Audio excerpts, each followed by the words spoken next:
she sat alone for 3 hours in a 5-star restaurant, deeply humiliated, and stood up. But when the heavy mahogany doors suddenly deadbolted and the city's most ruthless syndicate boss slid into the booth opposite her, she realized her blind date hadn't ghosted her. He'd used her as bait. The ice in Harley Bennett's water glass had melted 2 hours ago.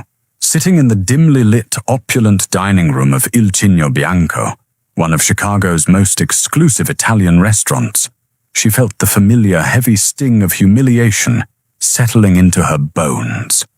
It was 10:15 p.m. Her reservation had been for 7 o'clock. Harley smoothed the fabric of her deep emerald wrap dress over her thick thighs. She had spent a week's salary on the dress, specifically because the boutique owner had promised her. It hugged her full hips and generous curves in a way that commanded attention. And it did. When she had walked into the restaurant 3 hours earlier, she felt beautiful. At 240 pounds, Harley was used to navigating a world that often wanted her to apologize for the space she took up. But tonight, she had refused to apologize. Tonight was supposed to be a fresh start. Her blind date, Jared Tompkins, had seemed perfect on the phone. They had matched on a high-end dating app 3 weeks ago. He was charming, attentive, and most importantly, he had made her feel genuinely desired. He had told her he loved a woman with substance, someone soft and real. He had insisted on Il Cigno Bianco pulling strings to get a table telling her to dress to the nines. And then he never showed. Would you care for another glass of water? Miss. The waiter, a young man named Thomas, offered her a tight, pitying smile. It was the 4th time he had checked on her. No, thank you, Thomas. I think I'll just take the check for the sparkling water and the bread basket. Harley said, her voice remarkably steady, despite the hot tears threatening the back of her eyes. Of course. Take your time. As Thomas walked away, Harley pulled out her phone. 3 unread messages from her best friend Sarah asking how the date was going. 0 messages from Jared. She blocked his number, a sigh of profound exhaustion escaping her lips. It wasn't just the fact that she had been stood up. It was the cruel elaboration of the prank. Why go through weeks of texting, late-night phone calls, and booking a Michelin-star restaurant just to leave her sitting alone in a room full of wealthy couples? She reached for her purse, ready to escape into the anonymity of the cold Chicago night, when the atmosphere in the restaurant suddenly shifted. It didn't happen with a shout or a scream. It happened with a suffocating, terrifying silence. The low hum of polite conversation died abruptly. The soft jazz playing through the overhead speakers was cut off mid-note. Harley looked up, her brow furrowing. The maître d', a usually unflappable man who had sneered at her when she arrived alone, was now ghostly pale, stepping hastily away from the front entrance. 4 men in impeccably tailored dark charcoal suits stepped into the dining room. They didn't look like diners. They moved with a predatory, coordinated grace, their hands casually resting near the inner lapels of their jackets. But it was the man who walked in behind them that made the air in the room turn to ice. He was tall, broad-shouldered, and possessed a dark, lethal elegance that commanded absolute obedience. His midnight black hair was swept back, and his sharp, aristocratic jawline looked like it had been carved from marble. He wasn't just handsome, he was terrifying. There was a cold, dead calm in his piercing grey eyes. As he swept his gaze across the room, Harley recognized him instantly, though she had never seen him in person. Anyone who read the local news or understood the unspoken hierarchy of the city knew who he was. Cassian Moretti. He was the head of the Moretti Syndicate, a ruthless empire built on blood gambling and shipping lanes. He was a ghost to the authorities, a man who evaded every federal indictment with a chilling smile and a trail of missing witnesses. Ladies and gentlemen, One of Cassian's men announced his voice, carrying effortlessly across the silent room. The restaurant is now closed for a private event. You will leave your meals. You will leave through the kitchen exit. You will not look back. Panic erupted, but it was a muffled, terrified panic. Chairs scraped against the hardwood floors as wealthy socialites and businessmen scrambled to their feet, practically tripping over themselves, to rush toward the swinging kitchen doors. Nobody asked for their check. Nobody complained about their unfinished lobster ravioli. The sheer presence of Cassian Moretti standing near the entrance was enough to guarantee absolute compliance. Harley remained frozen in her booth. Her heart hammered against her ribs like a trapped bird. She told her legs to move to stand up and join the fleeing herd, but sheer terror had paralyzed her. Within 90 seconds, the bustling restaurant was completely empty. Save for the heavily armed men, the trembling waitstaff huddled in the corner, and Harley. Cassian raised a hand, a subtle sharp flick of his wrist. The heavy oak front doors swung shut. A heavy metal deadbolt slid into place with a loud final clack. Cassian finally moved. His polished leather shoes made no sound on the floor as he bypassed the empty tables, walking straight toward the back corner, straight toward Harley. She gripped the edge of the table, her knuckles turning white. She tried to make herself small, wishing her vibrant green dress didn't stand out so loudly against the muted tones of the restaurant. Cassian stopped at her table. Up close, the sheer physical dominance of the man was overwhelming. He smelled of expensive bergamot dark espresso and something sharp and metallic that Harley instinctively recognized as danger. He looked down at her, his grey eyes calculating, taking in her terrified face, her trembling hands, and the empty chair across from her. Without asking for permission, the city's most dangerous man slid into the leather booth, sitting in the exact spot Jared was supposed to occupy. "You must be the accountant," Cassian said, his voice a low, gravelly baritone that sent a shiver down Harley's spine. Harley blinked, her panic momentarily short-circuiting. What? The accountant?" Cassian repeated, slowly leaning forward. He reached out his large, calloused hand, lightly tracing the rim of Jared's empty water glass. "Though I admit you don't look like a woman who spends her life hiding numbers for thieves. Tell me, where is Jared Tompkins?" The name dropped like a lead weight between them. Jared Tompkins. Harley's mind spun violently. "Jared!" She croaked out her voice, barely above a whisper.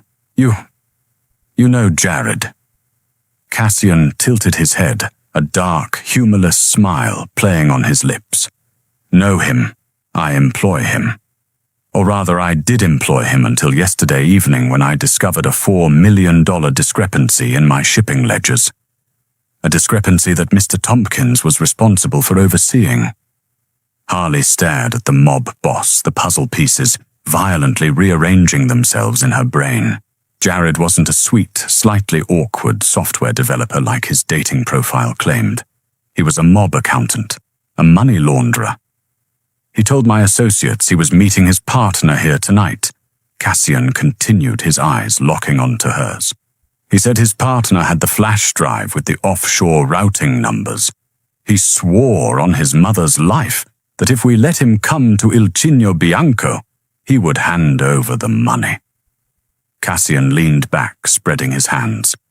"Yet here I am, and Jared is nowhere to be found. Only you." The reality of the situation crashed over Harley like freezing water. Jared hadn't just stood her up. He had used her. He had set up a highly visible blind date at an exclusive restaurant, fully aware that the Moretti family would track him there. He had used her as a decoy, a distraction, to buy himself time to run, leaving her sitting alone to face the wrath of a ruthless syndicate boss who thought she was his accomplice. The paralyzing fear that had gripped Harley's chest suddenly evaporated, entirely consumed by a blinding white-hot fury. That son of a bitch! Harley whispered, her hands balling into fists. Cassian raised an eyebrow, clearly caught off guard by her shift in demeanor. Excuse me. That absolute, undeniable, pathetic son of a bitch. Harley slammed her hand down on the table, making the silverware rattle. She didn't care that there were 4 armed mobsters behind her. She didn't care that the devil himself was sitting across from her. She had spent 3 hours crying in the bathroom, over her weight, over her worth, over a man who was literally setting her up to be murdered. 3 weeks, Harley yelled, glaring directly into Cassian's shocked grey eyes. 3 weeks of him texting me good morning. He told me he loved my curves. He told me he was intimidated by beautiful women. Do you know how long it took me to get ready tonight? I bought Spanx. I skipped lunch, and he wasn't even real. Cassian stared at her, utterly bewildered. The Don of the Moretti family, a man who made hardened criminals weep for mercy, was currently being shouted at by a furious plus-size woman in an emerald dress about her dating app woes. Are you telling me, Cassian said slowly, his tone dangerously quiet, that you do not work for Jared Tompkins? I work for a corporate logistics firm in the Loop, Harley snapped, digging into her purse and violently throwing her employee ID badge onto the table. I do payroll for dental hygienists. I met Jared on Bumble. He told me he liked thick girls and Italian food. He set the reservation under his name, told me to wait for him, and ghosted me. Cassian looked at the ID badge, then back up at Harley. His sharp eyes scanned her flushed, angry face, dropping for a split second to the rapid rise and fall of her chest before meeting her gaze again. The cold, dead expression he had walked in with was gone, replaced by a dark, intense curiosity. He had expected a weeping accomplice. He had expected a hardened criminal. He certainly had not expected a woman who, upon realizing she was in the crosshairs of the Mafia, was more enraged by the disrespect of being stood up than the guns in the room. He used you, Cassian stated, the realization dawning on him. He knew my men were tailing him. He set the date, gave us the location, and used you as the bait so he could slip out of the city while we converged on the restaurant. Yes, Harley let out a bitter, self-deprecating laugh, tears of sheer frustration finally spilling over her lashes. Because of course he did. Who would look twice at the fat girl sitting alone in the corner? I was the perfect, pathetic prop for his little escape act. She aggressively wiped a tear from her cheek, ruining her perfectly applied winged eyeliner. So there you have it, Mr. Moretti. I don't have your $4 million. I just have a maxed-out credit card from buying this stupid dress. If you're going to kill me, just get it over with. It'll probably hurt less than going back on Tinder. Silence stretched across the table. Behind Cassian, one of his lieutenants, a scarred man named Enzo, stepped forward. Boss, she's a civilian. A dead end. We should scrub the cameras and get back to hunting Tompkins. Cassian didn't look at his lieutenant.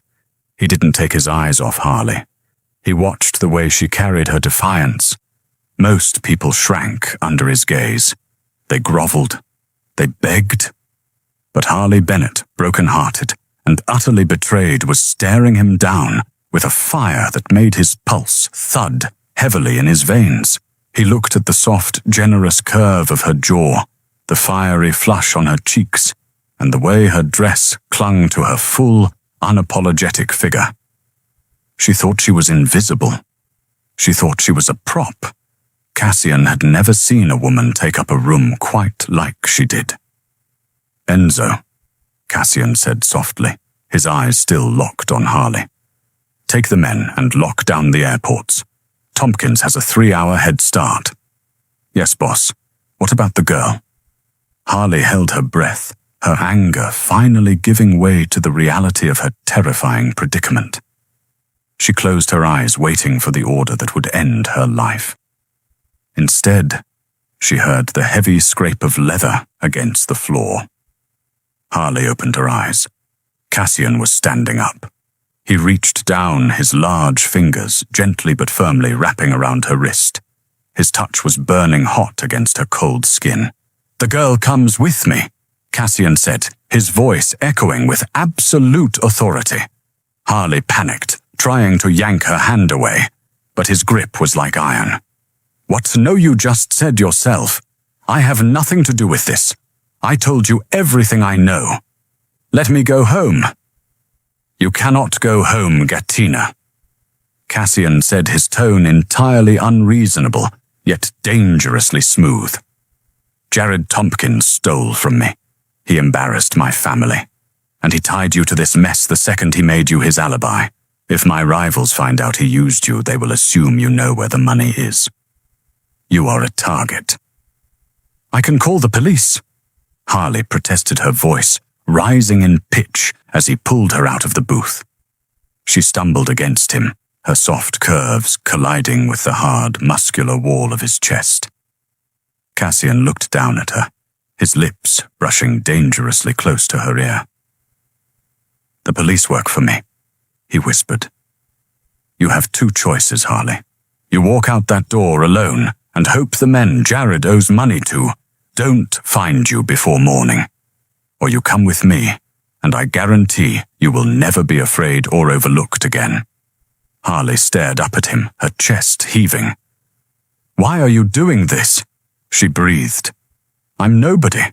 I'm just collateral damage." Cassian's hand moved from her wrist, his thumb gently tracing the line of her jaw, wiping away a stray tear. His eyes darkened with a sudden, possessive hunger that made Harley's breath hitch. "You were his bait," Cassian murmured, his gaze dropping to her lips. "But you're my prize."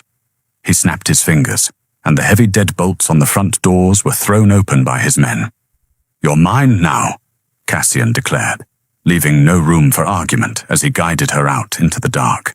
The ride to Cassian's compound was a blur of rain-slicked Chicago streets, viewed through the tinted bulletproof glass of a reinforced SUV.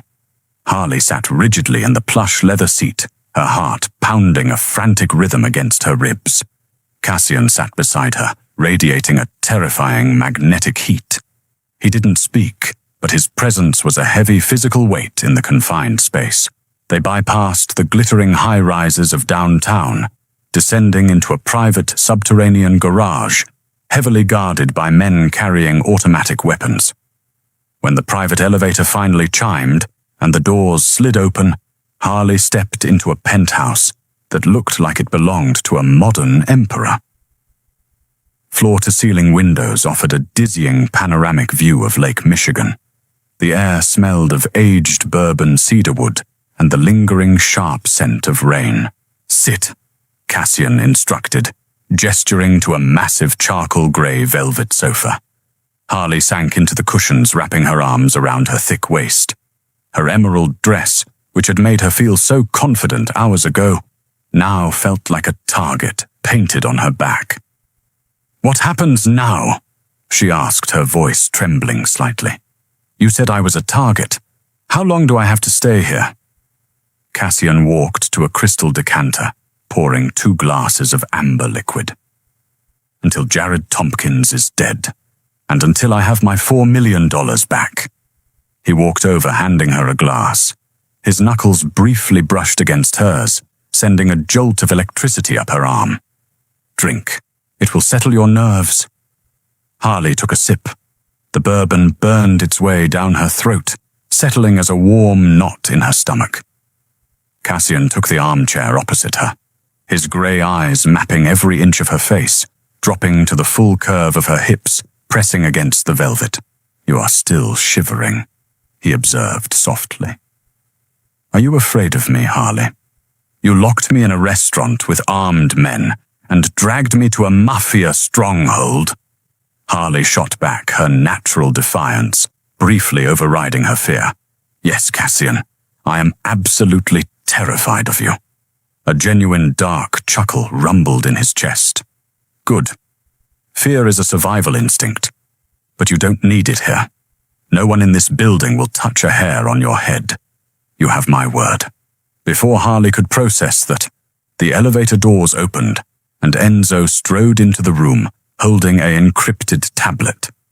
His scarred face was grim. "Boss, we hit a dead end. Tompkins didn't go to O'Hare or Midway. We checked the train stations, the bus depots.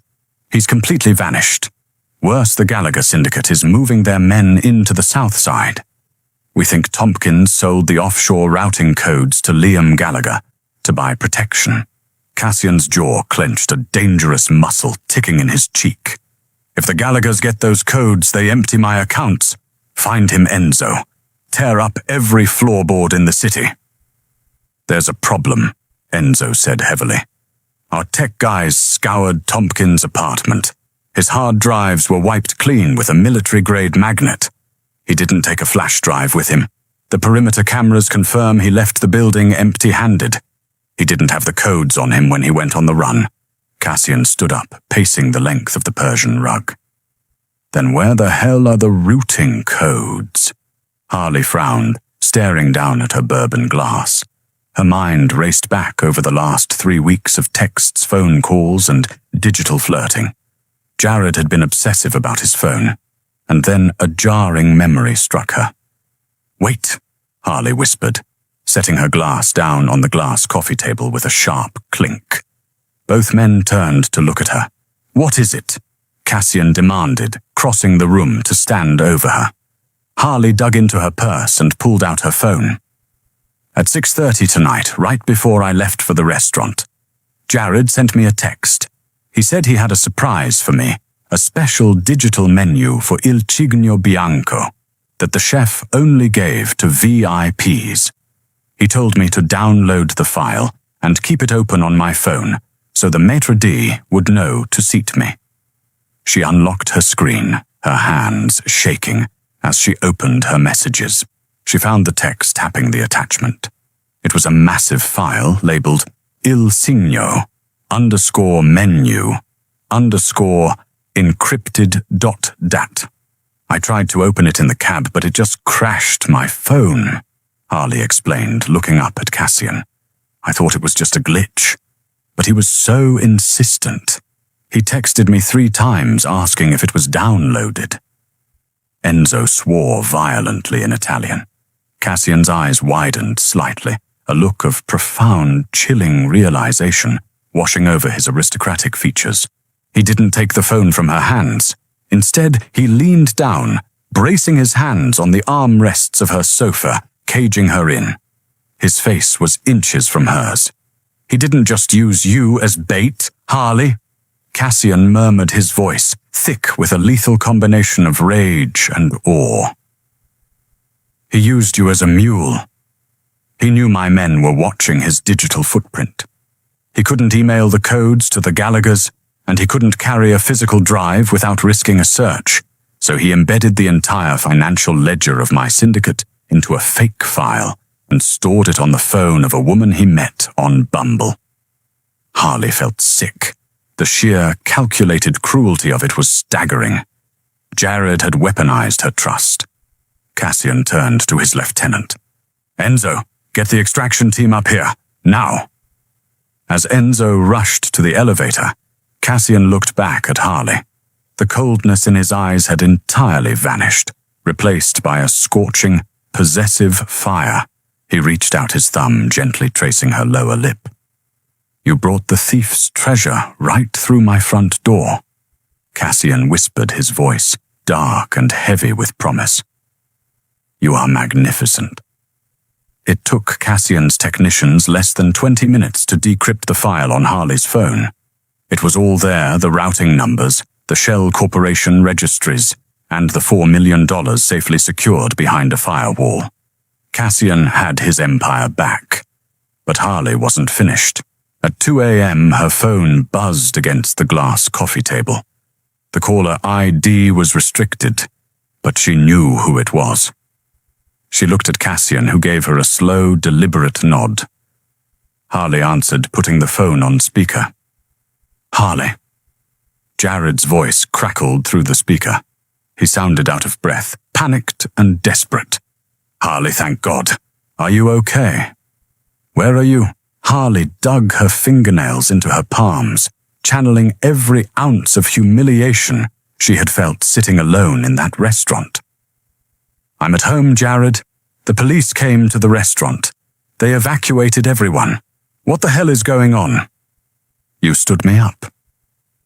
I am so sorry, baby. Jared lied smoothly, though the strain in his voice was obvious. There was an emergency at work. Very bad people are after me, Harley. I need your help. Remember that menu file I sent you? Yes, Harley said, her voice icy. I need you to bring your phone to me. Right now. If I don't get that file, these people are going to kill me. Why didn't you just keep it on your own phone? Harley asked, feigning confusion. Jared's mask of charm slipped his tone, snapping into something ugly and condescending. Because I couldn't, okay, just listen to me. I'm at the old shipping yards on Lower Wacker Drive, Pier 44. Get in a cab right now. Don't call the cops. Just bring the phone. I don't know, Jared, Harley said, letting her voice waver. It's late. I'm scared. Harley, listen to me. Jared snarled, his true nature bleeding through the receiver. Stop being a pathetic, whiny bitch and do what I tell you. You think a guy like me actually wanted to take a fat cow like you to a Michelin star restaurant? You were a walking flash drive. Now bring it to me, or I swear to God I will find you and make you regret it. Silence hung heavy in the penthouse. Harley didn't cry. The pain was entirely eclipsed by rage. Before she could speak, Cassian reached down and ended the call. His face was a mask of absolute terrifying calm. The air in the room dropped 10 degrees. He didn't shout. He didn't break anything. But the look in his grey eyes promised a violence so profound it made Harley's breath hitch. Enzo, Cassian said quietly. Load the weapons. An hour later, the black SUV rolled to a silent halt near the damp concrete expanse of Pier 44. The air tasted of salt diesel and rotting timber. Fog rolled off the Chicago River, obscuring the towering cargo containers. Harley stepped out of the vehicle. She was still wearing the emerald wrap dress, but Cassian had draped his heavy cashmere overcoat over her shoulders to keep out the biting cold. It smelled of him, making her feel untouchable. Walk toward the pier, Cassian murmured, pressing a warm hand against the small of her back. I will be right behind you. I will not let him touch you. Harley nodded, her heels clicking softly against the wet pavement. She walked into the fog, her heart steady. She wasn't the victim anymore. Harley. Jared stepped out from behind a rusted shipping container. He looked terrible. His expensive suit was wrinkled, his hair was a mess, and he held a cheap black pistol with trembling hands. Give me the phone. Now. Harley stopped 10 feet away. She didn't reach into her purse. She just stared at him, taking in the pathetic, shivering man who had made her feel so small just hours ago. You're a coward, Jared. Shut up. Jared aimed the gun at her chest. Throw the phone on the ground, you stupid cow.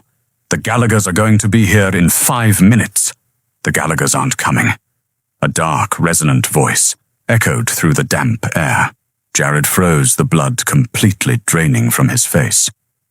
From the thick fog behind Harley, Cassian Moretti stepped into the dim glow of the halogen streetlights. He looked like the Grim Reaper in a tailored suit. Behind him, Enzo and a dozen heavily armed men fanned out their weapons trained directly on Jared. Jared dropped his gun instantly, his knees buckling. He hit the wet concrete, sobbing.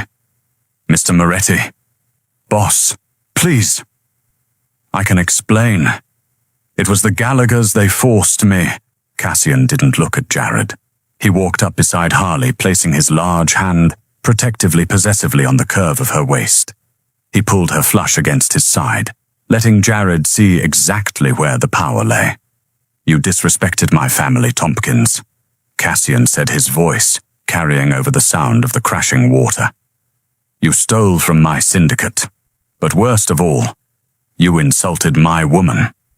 Jared stared in absolute horror at Cassian's hand resting on Harley's hip. Your woman.